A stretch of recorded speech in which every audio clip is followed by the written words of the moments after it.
O que está acontecendo com o dólar? Quais as tendências? Para onde nós iremos? Pois é, acabamos recebendo muitas perguntas nos últimos dias relativos a isso. E é sobre isso que nós vamos falar nesse vídeo. Vamos trazer alguns detalhes explicando mais detalhadamente o que está acontecendo com a moeda dos Estados Unidos e quais as tendências, para onde nós iremos com ela. Pois bem, vamos só fazer um breve contexto histórico aqui. Nós tivemos nos anos 70 a quebra do chamado Tratado de Bretton Woods, onde o padrão dólar, no caso, era o padrão ouro, que acabou caindo esse padrão do ouro e acabou entrando o padrão dólar. O que isso significa? Significa que não começou a ter mais emissão de moedas lastreadas. E a moeda norte-americana começou a ser a principal moeda de negociação no mundo. Tanto é que hoje nós temos o preço do petróleo, de diversas commodities, hoje todas elas lastreadas na moeda dos Estados Unidos, na moeda do dólar. E mais ou menos durou, até o presente momento, obviamente, já se passaram 50 anos e sempre foi assim. Pelo menos a nossa geração hoje conhece as negociações apenas dessa forma, tudo é atrelado ao dólar.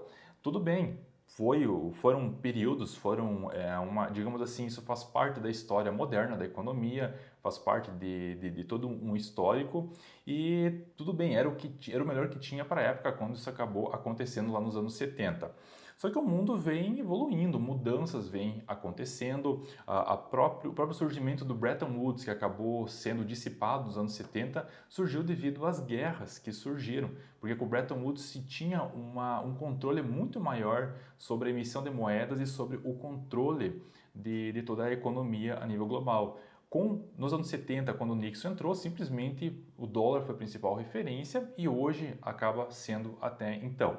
Só que vem muitas informações, muitas coisas mudando nos últimos tempos e nós listamos elas aqui, por exemplo.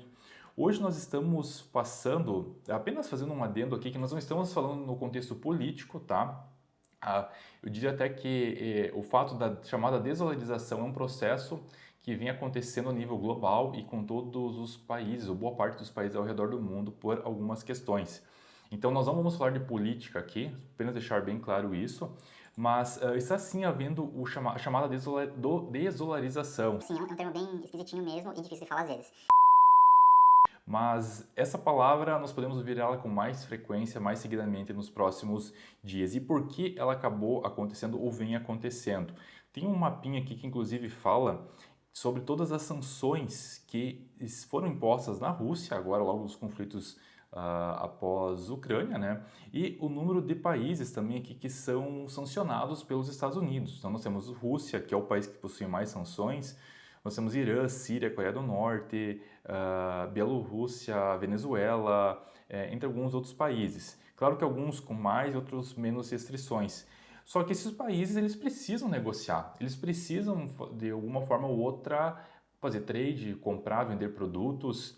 E então começou a surgir, no caso, esse processo da desdolarização. E o que ele significa afinal? Ele significa o uso de novas moedas.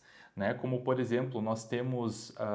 aconteceu, inclusive, tem um quadrinho que relata bem essa situação aqui, que é o uso, por exemplo, em Yuan, a própria moeda chinesa. Em algumas negociações começaram a ser feitas, a serem realizadas através da moeda da China.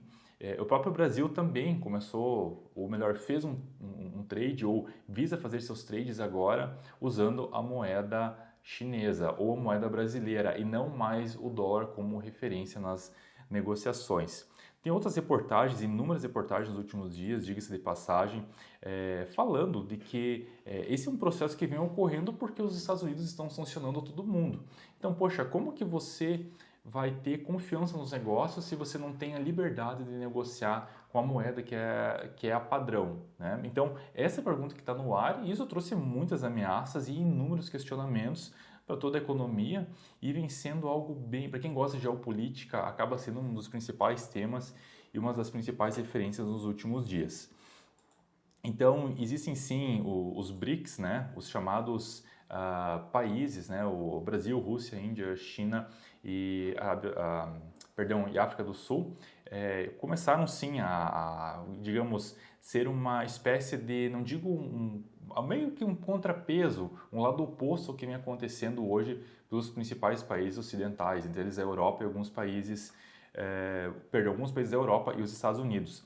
E aqui nós temos também o mais engraçado disso é que aqui nós temos um exemplo de que o Irã e a Arábia Saudita são países adversários, são países que não vêm se dando muito bem há muito tempo, e a China acabou inclusive fazendo com que esses países venham fazer negócios, venham ficar de forma mais próxima. Lembrando que o Irã é um dos países sancionados pelos Estados Unidos e a Arábia Saudita é um país aliado dos norte-americanos. Então, o momento hoje ele é bastante ímpar, bastante importante e fez com que, então, surjam novas possibilidades de negócio. Aqui também, inclusive, falando sobre oportunidades de negócio, algo que deixa bem claro, tem os pagamentos que são chamados cross-border, que são os pagamentos internacionais. Por exemplo, você quer mandar dinheiro daqui para a Europa ou para o Japão ou vice-versa, do Japão para os Estados Unidos, existem algumas formas de pagamento e a mais popular é chamada SWIFT, que é um sistema de pagamentos inclusive belga e que é, digamos assim, fortemente influenciado pelos Estados Unidos. E esse sistema SWIFT foi uma das sanções impostas pelos Estados Unidos à Rússia para não mais negociar devido aos conflitos com a Ucrânia. Só que a própria Rússia, juntamente com a China, acabaram desenvolvendo um próprio sistema de negociação, de transferência de dinheiro. Então, inclusive, tem a reportagem já do The Economist, já no ano passado, falando sobre a exclusão do SWIFT e acaba sendo uma oportunidade para o uso do RMB, ou no caso da moeda chinesa. Então, o dólar, aos poucos, devido a essas sanções, começa a ser não mais a principal moeda de negociação. Esse é aquele chamado processo da desdolarização. Essa palavrinha é meio esquisitinha, mas que pode ficar cada vez mais nos nossos ouvidos, cada vez mais comum no dia a dia. Inclusive, também, depois de um comentário que o ex-embaixador dos Estados Unidos falou sobre o Brasil, a China, o BRICS, sobre substituir o dólar, ele falou boa sorte com isso. Esse ex-embaixador acabou comentando um pouco a visão dele em relação a essa negociação, a essa possível substituição, da moeda norte-americana. E os norte-americanos, inclusive, de uma maneira muito tímida, acabaram se posicionando contra a substituição, mas sem muita ênfase. Então, só algo assim a ser dito, né? Porque, de fato, existem muitas incertezas agora. Qual moeda vai substituir hoje o dólar, se nós pararmos para pensar? Não existe uma moeda ou uma outra referência, pelo menos até a presente data. Pode ser que surja alguma outra, mas até então não tem nada muito claro. Algumas pessoas falam sobre o yuan, a própria moeda chinesa, mas eu particularmente acredito que nós estamos muito longe de pegar e ter essa moeda definitivamente como moeda substituta direta. Bom, também temos aqui então algo para nós entendermos de maneira bem clara o que acabou acontecendo nos últimos anos, foi a própria desvalorização da moeda, do dólar.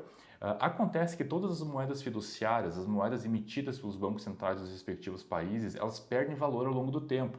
Isso é um processo natural. E com o dólar não foi diferente. Então, desde a criação do Fed, lá em 1913, até o próprio acordo de Bretton Woods, até a queda do Bretton Woods, mais ou menos por aqui, lá no início dos anos 70, a moeda dos Estados Unidos acabou perdendo muito valor. Então, precisa-se muito mais dólares hoje para comprar algo que nós comprávamos até alguns anos atrás. Esse é um processo que vem acontecendo e com o dólar acabou não sendo diferente. E quando uma moeda perde ou ganha valor, no caso do dólar, nós temos que aliar esse fator que é extremamente importante. Então aqui nós temos que aliar que a moeda, o dólar, ele sempre acaba subindo quando os investidores buscam proteção, quando nós temos um problema a nível global, um nível realmente que acabe abrangendo todos os países do mundo, ou quando a economia dos Estados Unidos está performando muito bem. Isso significa que os dólares acabam sendo uma reserva de valor, ou seja, ter dólares é ter segurança. Então, esse é o ponto com que os investidores pensam quando eles precisam de segurança. E quando que o dólar perde valor? O dólar perde valor quando a economia norte-americana não está bem. O que isso significa? Significa que os dólares vão mundo afora. Eles vão simplesmente ser investidos ou vão ser depositados em lugares, em países onde se torna muito mais seguro esse investimento e também segurança, mas também com rentabilidade maior. Tanto é que nos últimos dias nós vimos a taxa de juros nos Estados Unidos, que acabou inclusive aqui nessa linha amarela, subindo, e isso fez com que muitos investidores com que os dólares voltassem para casa, ou seja, juros nos Estados Unidos está extremamente elevado, isso faz com que mais dólares voltem para casa, no caso, fiquem nos Estados Unidos. E também o mesmo pode acontecer com o Brasil, como por exemplo a taxa de juros que nós temos aqui extremamente elevada, em 13,75%, que também acaba sendo extremamente atrativo para o capital estrangeiro, para os demais investidores trazerem dinheiro até o Brasil. Então, quando nós temos uma taxa de juros alta aqui no Brasil, o dólar acaba saindo lá dos Estados Unidos, acaba sendo enfraquecido e isso acaba sendo benéfico para nós aqui no Brasil. Então, dólar fraco, que no caso é chamado índice DXY, que inclusive vamos botar o gráfico aqui, nesse gráfico aqui, onde eu estou mostrando com o mouse, ele vem caindo bastante nos últimos tempos. Então, quanto mais baixo esse índice tiver aqui, melhor para nós aqui no Brasil. E quanto mais alto ele tiver, mais assustador, mais cuidado nós temos que ter. Então, outra contribuição também que fez com que o dólar acabasse por perder bastante o seu valor foi por causa disso daqui. Nós temos a impressão de dinheiro ou a absorção de dívida que os Estados Unidos vem tendo ao longo do tempo. Esse aqui é o chamado balanço de pagamentos do Fed. Então, quando houve